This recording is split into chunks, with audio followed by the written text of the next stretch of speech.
Hey everybody, welcome back. So today I want to share with you an engine that is without a doubt the most unique engine in my collection, and that is this MTH European Bavarian.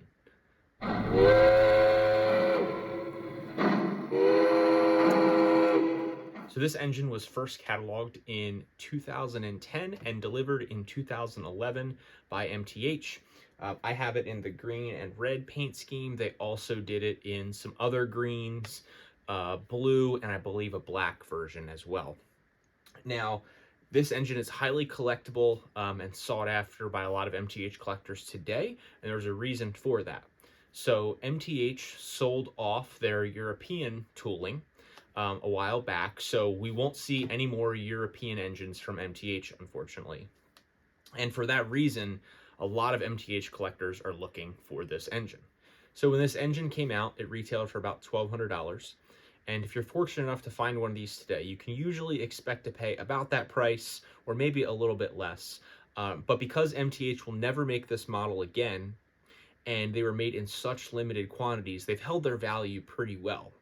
So for me personally, I consider some of the European engines that MTH made, not necessarily an investment. None of these trains are really an investment, but something that will probably hold its value over the years a little bit better, than some of the mass-produced items. So I've always wanted one of these European steam engines, and that is really because they're just so different. They're absolutely beautiful. In my opinion, they are some of, if not the most beautiful engines that MTH ever made and probably ever will make. The tooling is amazing, and it's unfortunate that MTH doesn't have that tooling anymore. But that was really my motivation for wanting these. It's just they are beautiful.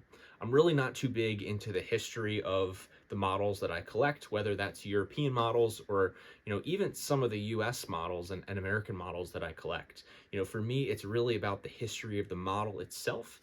I grew up in this hobby, from a very young age, and actually remember when MTH launched this European line, and a lot of people didn't pay much attention to it. It was really kind of geared towards the European market, and you could definitely get the engines here in the US.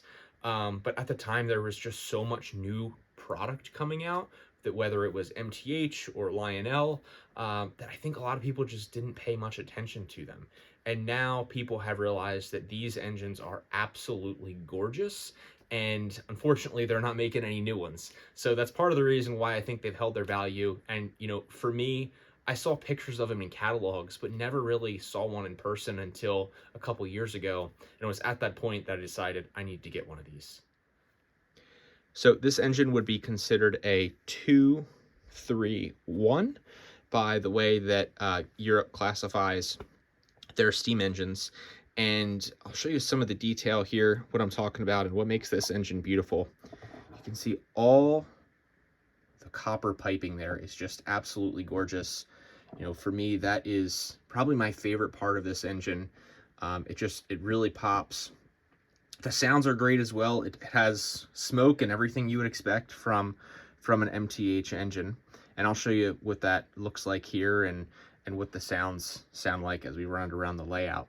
It does have a real coal load, and then the couplers on this engine come with, you can see here on the front, European couplers. So there's a couple different options that you have.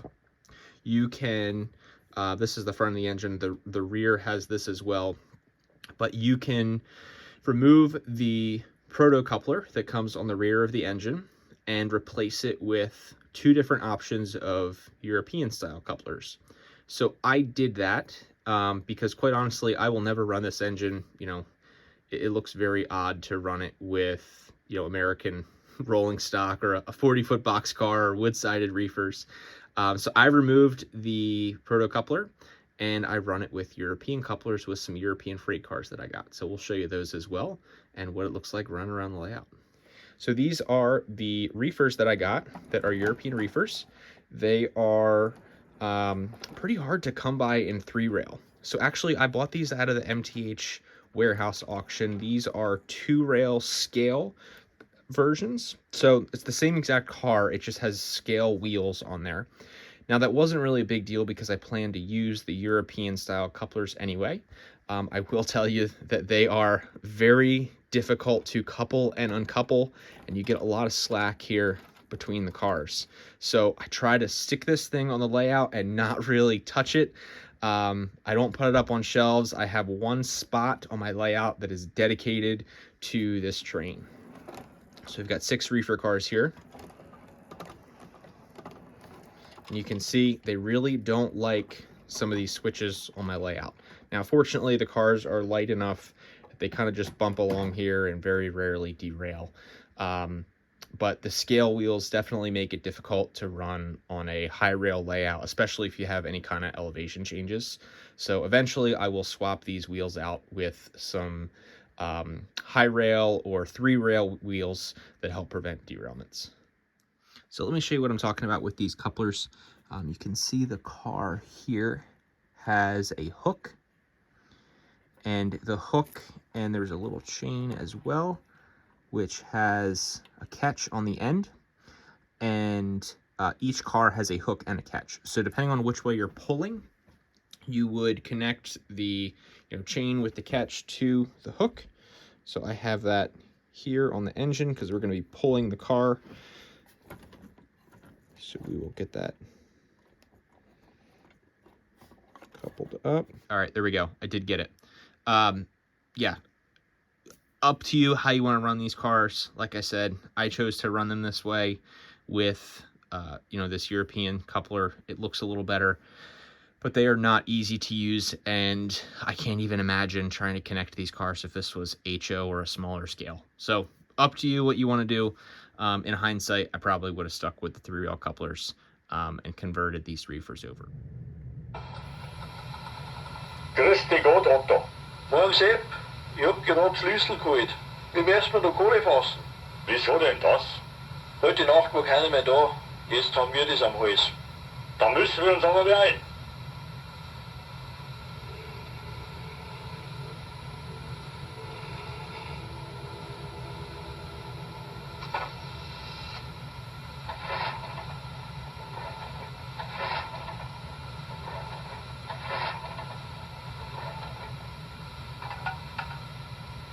Bremse angezogen, Wasser 8 cm über Nagel. Feuer brennt, 8 Bar Kesseldruck. Oh, heute wird's aber wieder warm.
Otto, ich brauche noch mehr Achslageröl.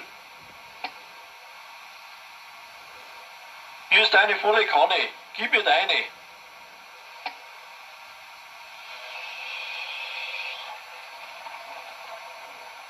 Sepp, wie schaut Bremsen aus? Ein bisschen viel Spiel. schreib sicherheitshalber einen Reparaturzettel. Gut, das mache ich nachher, beim Abmelden. Komm runter! Wir müssen noch die Kreuzköpfe und die Treibstangenlager abbilden. Du meinst, ich muss das machen?